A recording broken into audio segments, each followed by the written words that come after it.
ठीक है भाई। तो आपका नया चैप्टर है वर्क एनर्जी पावर।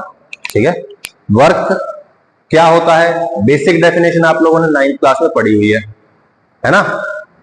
वर्क करने के लिए जो चाहिए वो कौन है, एनर्जी, है ना। और energy spent per unit time या work done per unit time क्या होता है, पावर। आप लोगों ने ये बेसिक डेफिनेशन 9th क्लास में पढ़ी होगी। ठीक है, अभी हम इसको थोड़ा और डिटेल में करेंगे। ऑब्वियसली अभी भी we are still studying introduction to subjects. ऐसा नहीं है कि ये बहुत हाई फाई चीज होती है। हम सिर्फ अंडर ग्रेजुएट, अंडर ग्रेड भी नहीं है, अभी तो हम स्कूल भी पास आउट नहीं किया है बेसिकली देखा जाए तो आप लोगों ने। ठीक है, तो अभी आप बेसिकली क्या पढ़ रहे हैं, इंट्रोडक्शन टू सब्जेक्ट्स। ठीक है, ये कोई बहुत हाई लेवल मत मानना है इसको, ये बहुत नॉर्मल चीजें हैं। ठीक है, और आप इसको बार बार पढ़ेंगे तो ये आपकी कॉमन सेंस बन जाएगी। शुरू करते हैं चैप्टर। ठीक है, सबसे पहले work. Work is defined as the product of force and displacement in the direction of point of application of force. ये लास्ट वाली स्टेटमेंट क्या बोल दी, in the direction of point of application of force. कौन किसकी बात कर रहा है, ये डिस्प्लेसमेंट की। Displacement in the direction of point of application of force. नहीं आई बात समझ में, बताता हूं आपको। वर्क होता है फोर्स का मल्टीप्लीकेशन डिस्प्लेसमेंट से, लेकिन जो डिस्प्लेसमेंट है वो कौन सी डायरेक्शन में लेंगे आप, फोर्स की एप्लीकेशन की डायरेक्शन में लेंगे आप। नहीं आई बात समझ में। जैसे ये एक ऑब्जेक्ट है, आपने क्या किया, इसके ऊपर फोर्स लगाना शुरू किया, आपने इसको यहां से यहां तक डिस्प्लेस कर दिया। इसका जो डिस्प्लेसमेंट हुआ है ये कितना है, एस डिस्प्लेसमेंट हुआ है। इसका डिस्प्लेसमेंट कितना है बोलो, एस डिस्प्लेसमेंट है। फोर्स कितना लगा है, एफ। बोलो displacement is in the direction of force. तो पूरी की पूरी डिस्प्लेसमेंट किसकी डायरेक्शन में भाई, फोर्स की डायरेक्शन में ही है ना। तो बोलो वर्क डन क्या आ जाएगा, फोर्स इनटू डिस्प्लेसमेंट। ठीक है ना, एफ डॉट एस। क्लियर हो गई बात। तो बोलो वर्क का जनरल फॉर्मूला क्या हो गया, work is equal to force into displacement. बोलो work is equal to, work is equal to, work is equal to, सही है।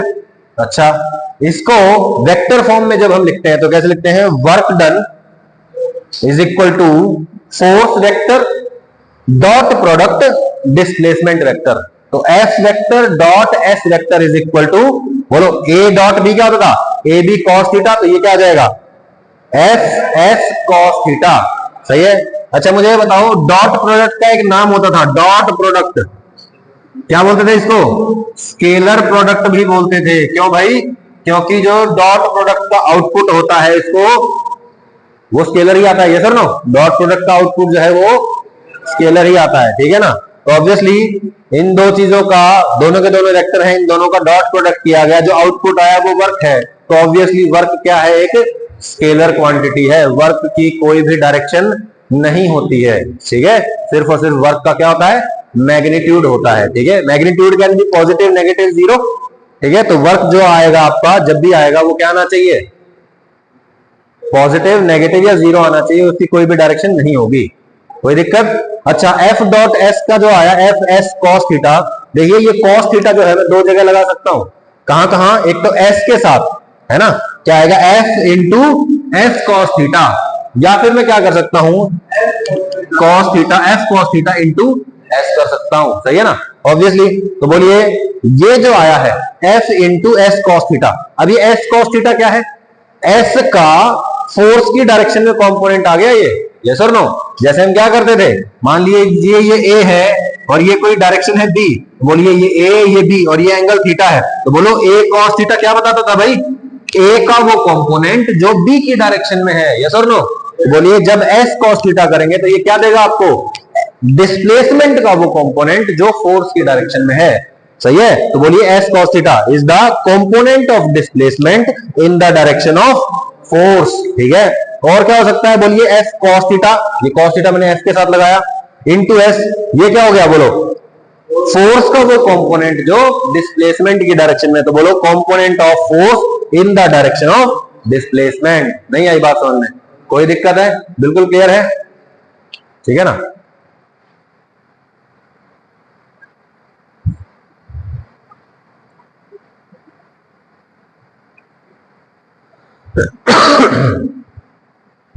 ये देखिए, ये अब आपके पास सिमिलर अरेंजमेंट है ये आपका एक ब्लॉक है, इसको यहां से लेके यहां तक लेके गया है। कौन लेके गया है? ये एफ फोर्स लेके गई है। बोलिए, ये एफ फोर्स इस डायरेक्शन में लग रही है, तो अब पूरी की पूरी डिस्प्लेसमेंट फोर्स की डायरेक्शन में नहीं है, तो हमें क्या करना पड़ेगा? फोर्स का वो कंपोनेंट लेना पड़ेगा जो डिस्प्लेसमेंट की डायरेक्शन में है, या फिर डिस्प्लेसमेंट का वो कंपोनेंट लेना पड़ेगा जो फोर्स की डायरेक्शन में है। तो बोलिए यहां पे मेरे लिए क्या करना आसान था? बोलिए, एफ का एक कंपोनेंट ले लिया इधर, क्या? F cos theta. बोलिए, इस ऑब्जेक्ट को चलाने के लिए कौन रिस्पॉन्सिबल है? बोलो भाई, एफ कॉस थीटा रिस्पॉन्सिबल है, तो डिस्प्लेसमेंट की डायरेक्शन में फोर्स का कंपोनेंट लिया। बोलिए कितना आएगा? Work done is equal to force into displacement, और फोर्स का वो कंपोनेंट कितना आएगा? बोलो भाई, F cos theta into displacement कितनी हुई है? एस। तो ये आंसर आ गया। नहीं आई बात समझ? सही है। अच्छा, ये देखिए इन दोनों के बीच का एंगल थीटा है। मैं इसी क्वेश्चन को दूसरे तरीके से सॉल्व करके दिखाता हूं आपको। क्या होगा? देखो, यहां से यहां तक डिस्प्लेसमेंट हुआ है, बोलो यहां से लेके यहां तक, दिस इज टोटल डिस्प्लेसमेंट। अब ये एंगल थीटा है, इस डिस्प्लेसमेंट का एक कंपोनेंट होगा इसकी डायरेक्शन में। बोलो ये एस है, तो ये कितना होगा? एस कॉस थीटा, और ये वाला क्या होगा? S sine theta. हमें कौन सा लेना है? एस कॉस थीटा लेना है, डिस्प्लेसमेंट का कंपोनेंट जो फोर्स की डायरेक्शन में है। सही है। तो यहां पे क्या हो जाएगा? Work done is equal to F into S cos theta. नहीं आई बात समझ में? तो बोलिए W is equal to F dot S cos theta. Obviously जो फिजिक्स है उसमें वर्क की डेफिनेशन अलग होती है, हमारी रियल लाइफ में जो हम आपस में बोलते हैं, बोलचाल में जो वर्क होता है वो अलग होता है। ठीक है। आप सिंपली बैठे हुए हैं, क्या आप कोई वर्क कर रहे हैं? नहीं, आप पढ़ रहे हैं, बस किसी चीज को पढ़ रहे हैं, हिल नहीं रहे हैं। क्या आप कोई वर्क कर रहे हैं? पढ़ रहे हैं आप तो भाई, बोलचाल के हिसाब से तो हाँ मैं काम कर रहा हूं, मैं तो पढ़ रहा हूं, लेकिन फिजिक्स की डेफिनेशन के हिसाब से आप कोई भी वर्क नहीं कर रहे हैं। आप किसी ऑब्जेक्ट को ऐसे लेके खड़े हैं, किसी चीज का वेट कर रहे हैं, आप कोई काम कर रहे हैं। आम बोलचाल के हिसाब से तो मैं तो इंतजार कर रहा हूँ, फलानी चीज का इंतजार कर रहा हूं, मेरे को तो ये काम करना है। तो आम बोलचाल में वर्क की डेफिनेशन अलग होती है। और अगर आप सिंपली खड़े हो तो आपने कोई डिस्प्लेसमेंट करवाया है क्या? डिस्प्लेसमेंट जीरो है, तो फोर्स इंटू डिस्प्लेसमेंट जीरो हो गया। बोलिए आपका वर्क डन भी क्या हो गया? जीरो। ठीक है। फिजिक्स के लिए वर्क क्या होगा? फोर्स और डिस्प्लेसमेंट का प्रोडक्ट होगा। सही है। या तो फोर्स का कंपोनेंट ले लो डिस्प्लेसमेंट की डायरेक्शन में, या फिर डिस्प्लेसमेंट का कंपोनेंट ले लो फोर्स की डायरेक्शन में। नहीं आई क्या बात समझ में? ठीक है। कोई दिक्कत है इसमें? अच्छा, ये तो हो गया हमारा ये बड़ा फॉर्मूला। ठीक है। इन डिफरेंशियल फॉर्म, डिफरेंशियल फॉर्म मतलब जब ऑब्जेक्ट की फोर्स, सॉरी ऑब्जेक्ट की जो डिस्प्लेसमेंट है वो बार बार क्या कर रही है? डायरेक्शन चेंज कर रही है। मान लो ऑब्जेक्ट पहले इधर जा रहा था, बाद में इधर जा रहा है, बाद में उधर कहीं जा रहा है, बाद में उधर कहीं जा रहा है। तो हमें क्या करना है? देखिए हमें क्या करना पड़ेगा, हमें एक छोटी सी डिस्प्लेसमेंट लेनी पड़ेगी ds, बड़ी डिस्प्लेसमेंट s, छोटी डिस्प्लेसमेंट ds। सही है।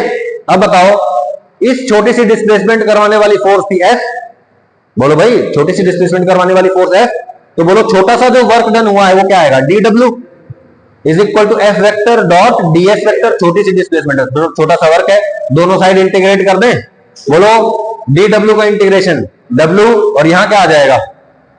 Integration f dot ds। ये आपका सदाबहार फॉर्मूला है, ये आप हर जगह लगा सकते हो। क्यों? क्योंकि भैया ये डिफरेंशियल फॉर्म में है। छोटा वर्क हो, बड़ा वर्क हो, छोटी डिस्प्लेसमेंट हो, बड़ी डिस्प्लेसमेंट हो, हर जगह आप इसका इस्तेमाल कर सकते हैं। सदाबहार फॉर्मूला बोलो, work done is equal to integral f dot ds। बोलिए work done is equal to, फिर से बोलो, फिर से बोलो। सही है। Work done is equal to integral f dot ds। कोई भी दिक्कत है इसमें? ठीक है। अच्छा, ये बताइए dw is equal to f dot ds। ये बताओ, यहां पे फोर्स लग रही है ना? मैंने बोला था छोटा सा डिस्प्लेसमेंट जो है, ये देखिए पहले ऑब्जेक्ट यहां पे ऐसे था, अब ये सरक के कहीं यहां चला गया है, तो बोलिए डिस्प्लेसमेंट कितना हुआ है? ds। तो बोलिए work done is equal to, छोटा सा work done is equal to इसका फोर्स इंटू छोटा सा डिस्प्लेसमेंट ds। नहीं आई बात समझ में? कोई दिक्कत है? यहां पे ऑब्वियसली ये जो ds डिस्प्लेसमेंट है ये भी कहां होनी चाहिए? फोर्स की डायरेक्शन में होनी चाहिए। अगर ds इधर होता कहीं तो हम ds का कंपोनेंट लेते पहले। क्लियर है? कोई दिक्कत है भाई? अच्छा, अब मुझे बताइए कि फोर्स और डिस्प्लेसमेंट दोनों वेक्टर होते हैं, फोर्स और डिस्प्लेसमेंट दोनों वेक्टर होते हैं, दोनों की डायरेक्शन सेम है। फोर्स आई कैप में हो गया और जो डिस्प्लेसमेंट है वो भी आई कैप में हो गया, तो वर्क डन कहां होगा? आई कैप में होगा या नहीं होगा? अरे आई कैप में कैसे होगा, वर्क तो स्केलर क्वांटिटी है भाई, ठीक है, तो वर्क तो स्केलर होगा, उसकी कोई डायरेक्शन नहीं होगी, लेकिन उसका मैग्नीट्यूड पॉजिटिव आएगा, सही है। आई डॉट आई करके क्या आता है भाई, 1 आता है ना, तो बोलो force 5 newton, displacement 1 metre, work done is 5 joule. Unit बता रहा हूं अभी, जूल होती है, क्या होती है, जूल इसकी यूनिट होती है। अच्छा ये बताओ, फोर्स मैंने लगाया था इधर, डिस्प्लेसमेंट हो गया इधर, तो वर्क डन पॉजिटिव होगा या नेगेटिव होगा, बोलो, नेगेटिव वर्क डन होगा। क्यों भाई, इमेजिन करिए कि आपकी जो फोर्स है F is equal to 5 I cap है, और आपका जो S वेक्टर है वो क्या है, -1 आई कैप। करो, work done is equal to F dot S vector, बताइए क्या आएगा, 5 आई cap in dot -1 I cap, बोलो 5 इंटू -1 -5, और I cap dot I cap 1, तो बोलो कितना है, -5 जूल आ गया। पॉजिटिव वर्क आया या नेगेटिव वर्क आया भाई, कुल मिला के अगर फोर्स से ऑपोजिट डायरेक्शन में डिस्प्लेसमेंट हो जाए तो वर्क डन कैसा होगा, फोर्स की डायरेक्शन में हो जाए तो वर्क डन इज, और अगर फोर्स और डिस्प्लेसमेंट में एंगल 90 डिग्री हो जाए तो 0। आप ऐसे सोचिए कि ये आपके पास चेयर है फॉर एग्जांपल कोई, ठीक है, मैं इसको ऐसे दबाऊंगा तो क्या ये डिस्प्लेसमेंट कर जाएगी क्या, नहीं ना, यानी कि फोर्स और जो मैं चाहता हूं डिस्प्लेसमेंट वो क्या है, परपेंडिकुलर, तो वर्क डन हो सकता है क्या, नहीं ना, बोलिए, work done is equal to force into displacement, अगर डिस्प्लेसमेंट परपेंडिकुलर है तो वर्क डन इज 0, सही है। वैसे भी फॉर्मूला क्या पढ़ा था अभी, work done is equal to F vector dot S vector, यानी कि Fs cos थीटा, और अगर एंगल दोनों के बीच में 90 डिग्री हो गया तो एंगल क्या होगा, 90 डिग्री cos 90 क्या होगा, 0, तो यानी उधर क्या 0, चाहे फोर्स और डिस्प्लेसमेंट नॉन नेगेटिव हो, कि मैंने 5000 न्यूटन फोर्स लगाया था, डिस्प्लेसमेंट 10 मीटर हुआ था, लेकिन फिर भी आपका वर्क डन क्या हो जाएगा, 0, क्यों, क्योंकि दोनों के बीच का एंगल क्या है, सही है, कोई भी दिक्कत है। अच्छा अब मुझे बताइए, ये मार्कर मैंने ऊपर उठा दिया, what is the work done by me, ऊपर उठाने में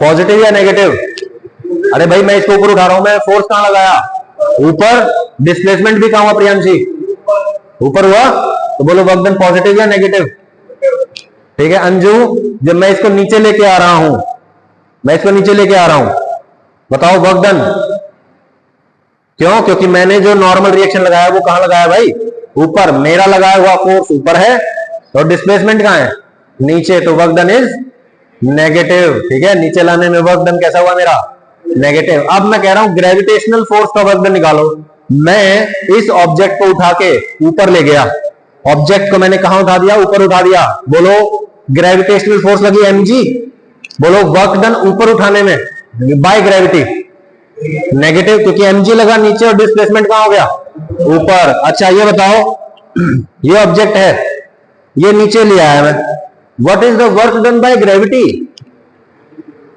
पॉजिटिव, क्योंकि mg कहां लगा, नीचे, और डिस्प्लेसमेंट भी कहां हुआ, नहीं आई बात। आप सोच के देखिए, मैं इस ऑब्जेक्ट को इधर ले गया ऐसे, ठीक है, ऑब्जेक्ट में इधर ले गया, what is the work done by me, positive negative, positive, भाई मैंने इधर फोर्स लगाया था, इधर चला गया, तो work done is positive. Navdeep class में फोकस कर लो, नहीं है, ठीक है, सीधा इधर फोर्स लगाया, इधर ही डिस्प्लेसमेंट हुआ, तो work done by me, what is the work done by gravity, 0, क्योंकि ग्रेविटी लग रही है नीचे, mg नीचे लगा, और डिस्प्लेसमेंट हो गया इधर, बोलो फोर्स और डिस्प्लेसमेंट में एंगल 90 डिग्री, और जब फोर्स और डिस्प्लेसमेंट में एंगल 90 डिग्री होता है तो वर्क डन कितना होता है, 0 होता है। नहीं आई बात समझ में, सही है, ये साथ साथ पढ़ना भी आपको, रिवाइज भी करना है। अच्छा, hence if displacement is in the direction of force then work done is positive, अगर displacement force की डायरेक्शन में है तो वर्क डन पॉजिटिव होगा, if displacement is in opposite direction then work will be negative, force और displacement में क्या हो जाए, ऑपोजिट डायरेक्शन हो जाए, तो बोलिए वर्क डन कैसा आएगा, negative. And if displacement is perpendicular to force then work done will be 0, कितना वर्क डन आएगा भाई, 0 वर्क डन आएगा। नहीं आएगा, बात समझ में बिल्कुल क्लियर हो गई है, ठीक है। पक्का? चलूं आगे? अच्छा चलो मैं आपसे एक और क्वेश्चन पूछ लेता हूं। मैं सीढ़ियां चढ़ रहा था। What is the work done by normal reaction? भाई मैं ऑब्वियसली जब पैर रखता हूं जमीन पे, सीढ़ियों पे, तो नॉर्मल रिएक्शन लगती है और मैं जा भी ऊपर रहा हूं, तो what is the work done? Positive. कितने लोग कहते हैं पॉजिटिव नहीं आएगा? पॉजिटिव के अलावा, ठीक है तुम लोगों को पता है। ओके देखो भाई, वर्क डन होगा 0। ऐसा क्यों? अरे भाई जिस ऑब्जेक्ट पे फोर्स लग रही है उसी का तो डिस्प्लेसमेंट होना चाहिए। भाई जिस ऑब्जेक्ट पे फोर्स लग रही है उसी का तो डिस्प्लेसमेंट होना चाहिए। जब मैं सीढ़ियां चढ़ रहा हूं तो जो मेरा पैर जमीन पे है उस पे फोर्स लग रही है, लेकिन मूवमेंट किस पैर की हो रही है? दूसरे पैर की हो रही है। तो जहां पे फोर्स लग रहा है उसका डिस्प्लेसमेंट अभी नहीं हो रहा, सही है, दूसरे का हो रहा है। जब वो पैर रख दिया, अब ये पैर हवा में आ जाएगा, इस पे नॉर्मल रिएक्शन थोड़ी लग रही है। बोलो नॉर्मल रिएक्शन का वर्क डन 0 ही होगा। नहीं आई बात समझ में?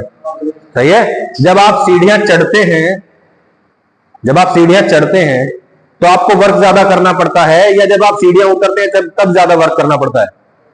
चढ़ते हैं जब ज्यादा करना पड़ता है। अरे भाई 5 फ्लोर चढ़ जाओ, थक जाओगे थोड़े थोड़े, और उतर जाओ 5 फ्लोर, उतरना आसान होगा। क्यों भाई? क्योंकि ग्रेविटी वर्क कर रही है ना। जब आप ऊपर गए तो ग्रेविटी नीचे खींच रही थी आपको ग्रेविटी के अगेंस्ट फोर्स लगा के ऊपर जाना पड़ा, तो net work done bye you is greater. और जब आप नीचे आ रहे थे तो ग्रेविटी आपको नीचे खींच रही थी और आप भी नीचे आ रहे थे, तो आपको नेट फोर्स नीचे क्या लगानी पड़ी? कम लगानी पड़ी, इसलिए आप कम थकेंगे, यानी कि आपका वर्क डन क्या होगा? कम होगा। सही है, कोई दिक्कत? हर तरह की फोर्स को आप सेम मत मान लीजिएगा, हर तरह की फोर्स सेम नहीं होती है, ठीक है। आगे आएगा वो टाइप के फोर्सेस के types, conservative forces, non conservative क्या होती है क्या नहीं होती है, ठीक है। पाथ पे डिपेंड करना क्या होता है, इंडिपेंडेंट रहना क्या होता है, ठीक है। कोई दिक्कत है भाई? यहां तक कोई भी डाउट है? बिल्कुल बेसिक कंसेप्ट क्लियर है? ठीक है। बोलिए, ये क्वेश्चन है, क्वेश्चन का जवाब दो, मिटा देता हूं।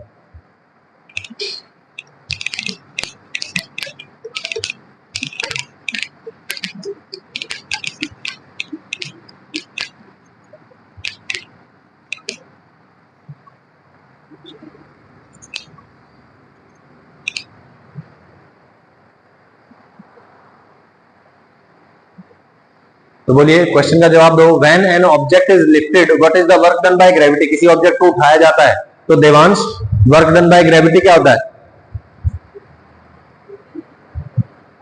ऑब्जेक्ट को उठाया गया, ग्रेविटी ने क्या वर्क किया? Positive, negative, 0?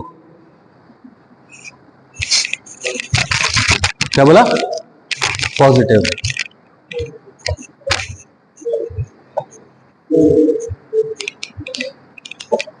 तेरा जवाब अलग है सबसे, क्योंकि तेरा ध्यान कहीं और है, ठीक है, कोई बात नहीं, ध्यान दो। अरे ग्रेविटी कहां लगी है देवांश? डिस्प्लेसमेंट कहां हुई है? उठाने में। सेम डायरेक्शन हो गई ना, फिर अपोजिट हुई ना, तो वर्क डन क्या आएगा? हाँ, when object falls what is work? W gravity, मतलब वर्क डन बाय ग्रेविटी। अब बता, जब ऑब्जेक्ट नीचे आ रहा है तो वर्क डन कैसा होगा? क्यों? डिस्प्लेसमेंट भी नीचे है, इसलिए वर्क डन क्या आ जाएगा भाई? पॉजिटिव आ जाएगा। नहीं आई बात समझ में? ठीक है।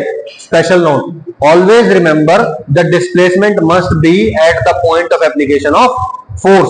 जिस पॉइंट पे फोर्स लगाया जा रहा है उस पॉइंट की डिस्प्लेसमेंट देखेंगे, ठीक है ना। मान लो एक बहुत बड़ा ऑब्जेक्ट है आपके पास, ऐसा कोई बहुत बड़ा ऑब्जेक्ट है, मैंने यहां फोर्स लगाया और ऑब्जेक्ट जो है यहां चला गया, तो आप इस पॉइंट पे फोर्स लगा था ना, इसी पॉइंट का डिस्प्लेसमेंट देखेंगे। सही है, ये नहीं कि देखो बॉडी यहां पे थी पहले और अब बॉडी यहां होगी तो देखो डिस्प्लेसमेंट इतना होगा, नहीं, इतना नहीं होगा, इतना होगा। कोई दिक्कत है? याद रहेगी ये बात? ठीक है। तो हमेशा किस पॉइंट का डिस्प्लेसमेंट देखेंगे आप? जिस पॉइंट पे फोर्स लगाई जा रही है, point of application of force. नहीं आई बात समझ में? ठीक है, right. Work done by gravitational force. Gravitational force कितना वर्क कर रही है, ठीक है। तो दो केस है हमारे पास, एक तो ऑब्जेक्ट को उठाने में और एक ऑब्जेक्ट नीचे आ रहा है तब, ठीक है। मान लीजिए कि ऑब्जेक्ट जो है क्या हो रहा है? ऊपर उठाया जा रहा है, ठीक है, ऑब्जेक्ट यहां था, यहां से लेके यहां तक लेके गए, मतलब इसको कितनी हाइट पे पहुंचा दिया हमने, h हाइट ऊपर ले गए हम इसको। ठीक है, तो बोलिए फोर्स कितना लगता है ग्रेविटी का, mg।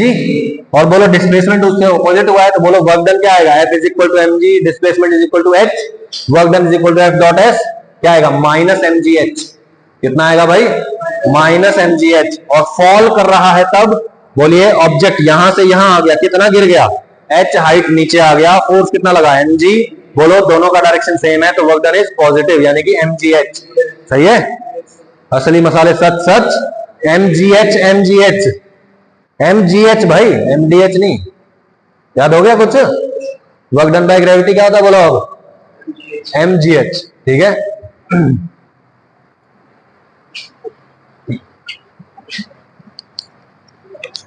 एक कंजर्वेटिव एंड कांस्टेंट, कांस्टेंट है तो कंजर्वेटिव ही है ऑब्वियसली। ठीक है, क्या होती है कंजर्वेटिव वो आपको बाद में बताया चलेगा। ठीक है, एक फोर्स है, act such that final position is same as that of initial position.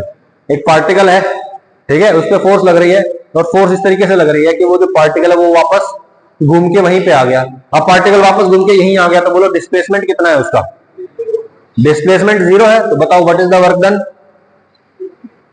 What is the work done, सही है, what is the work done भाई, 0 इज द वर्क डन।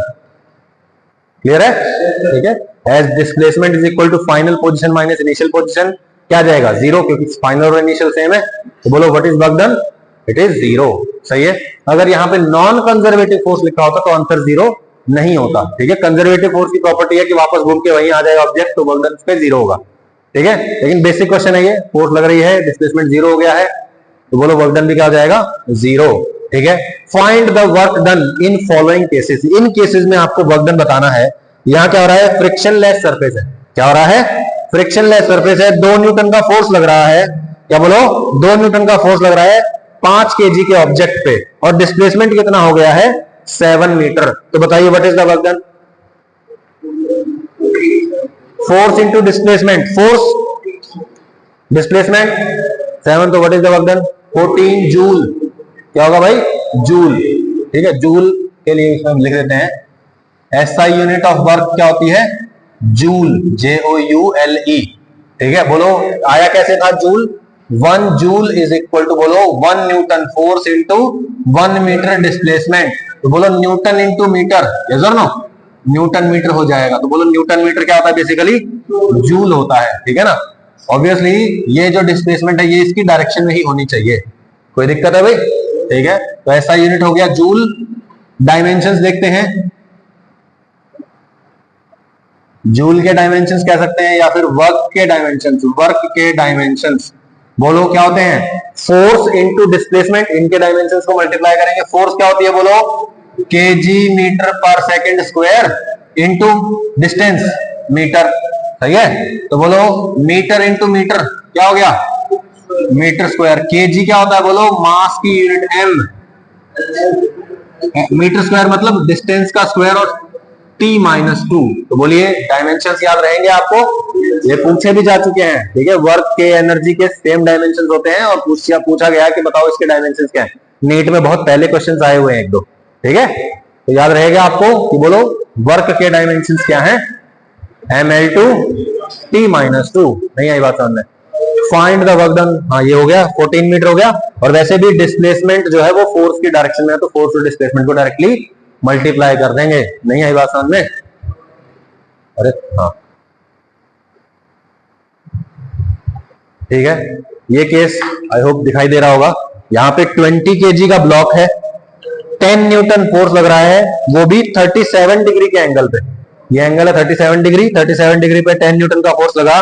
तो आपको बताना है जब ये ऑब्जेक्ट 4 मीटर सरक गया तो what is the work done.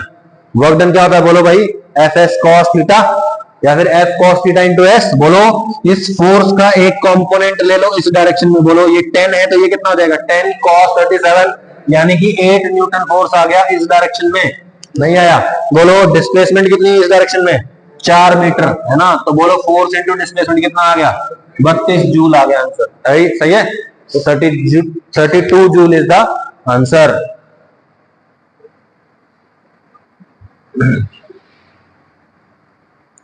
ठीक है, नेक्स्ट क्वेश्चन देखिए, यहां पे क्या हो रहा है, यहां पे लग रहा है 9 Newton at the angle of 37 degree. ठीक है, तो बोलिए यहां पे वर्क डन कितना हो रहा है, वो डिस्प्लेसमेंट यहां से यहां हुई है, बोला भी है डायरेक्शन ऑफ डिस्प्लेसमेंट किधर है, इधर की तरफ। This is the direction of displacement, और फोर्स लगा था इधर 9 न्यूटन 37 डिग्री पे।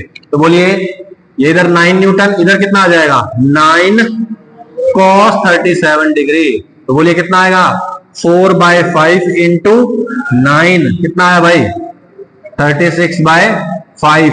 बोलो फोर्स लगा इधर, डिस्प्लेसमेंट हुआ इधर, क्या ऑपोजिट है ये डायरेक्शन में एक दूसरे के। तो बोलिए W is equal to F dot S is equal to, बोलो दिस इंटू डिस्टेंस, बोलिए माइनस का साइन आएगा, बोलिए 36/5 इंटू 2, तो -72/5, यही आंसर आया हुआ है। ठीक है, यहां देखते हैं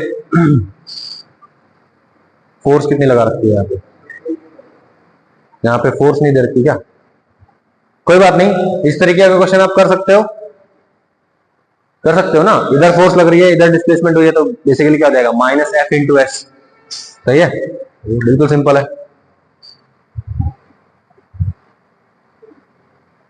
ठीक है, एक ऑब्जेक्ट है हमारे पास, और ये ऑब्जेक्ट क्या कर रहा है, ऊपर उठ रहा है। ठीक है,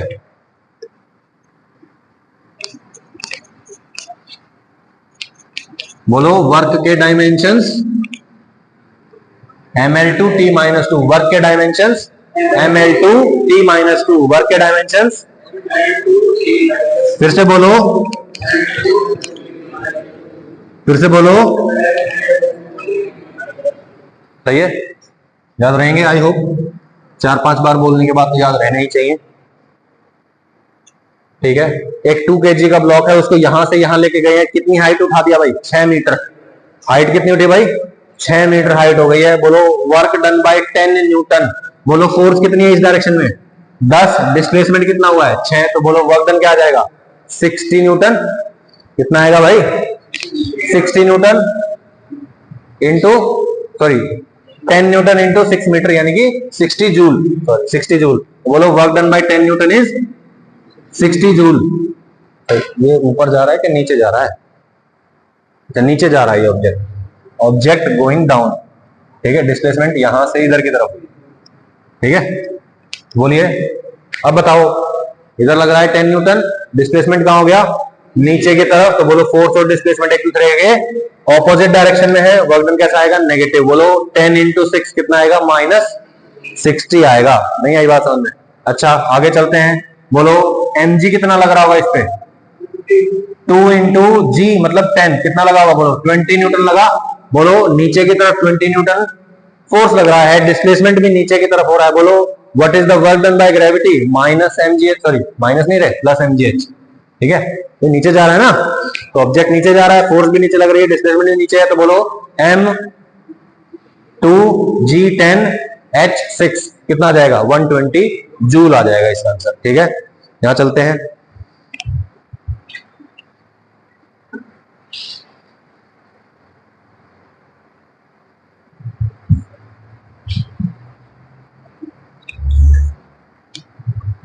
एक ऑब्जेक्ट है, एक ऑब्जेक्ट है, मास है उसका 16 किलो। ठीक है, ये 16 किलो का मास है, ये इस पाइप के थ्रू गिरा है। क्या हुआ है भाई, पाइप के अंदर से गिर रहा है वो। ठीक है, जो पाइप है वो क्या है स्मूथ पाइप है, और ये पाइप की लंबाई कितनी है 2 मीटर। तो आपको बताना है work done by gravity WG, work done by gravity. बोलिए क्या आएगा, नीचे जा रहा है तो कितना आएगा mgh, याद आ गया, m कितना g कितना h कितना, आ गया आंसर, आ गया भाई, कोई दिक्कत है? ये क्वेश्चन और देखते हैं। ठीक है, क्या हो रहा है यहाँ पे, एक 2 kg का ब्लॉक है। ठीक है, इसकी इनिशियल पोजीशन ये है, फाइनल पोजीशन ये है, और इसका डिस्प्लेसमेंट कितना है, यहां से यहां का डिस्टेंस है 10 मीटर, ये जो एंगल है ये है 37 डिग्री।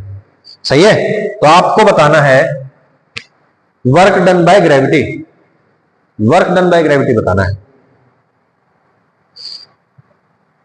क्वेश्चन समझ में आया?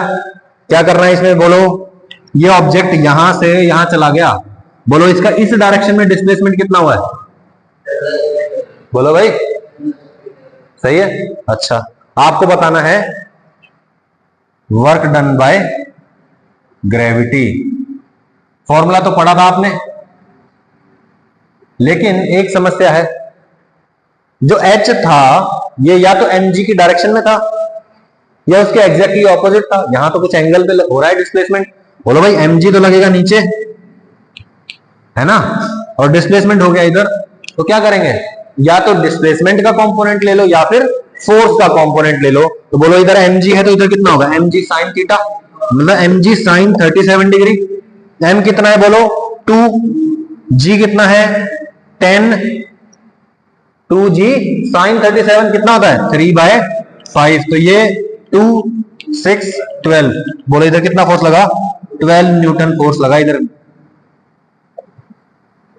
12 न्यूटन फोर्स लग रहा है। सही है। डिस्प्लेसमेंट 10 मीटर, फोर्स 12, डिस्प्लेसमेंट 10, कितना आया, पॉजिटिव की नेगेटिव, नेगेटिव कितना आएगा भाई, -120 जूल, क्योंकि भाई फोर्स से ऑपोजिट डायरेक्शन में है ना। सही है, कर सकते हैं इसको आप, ठीक है। What is the time? ठीक है, तो इसके आगे हम कल करेंगे, ठीक है ना। Thank you for your time.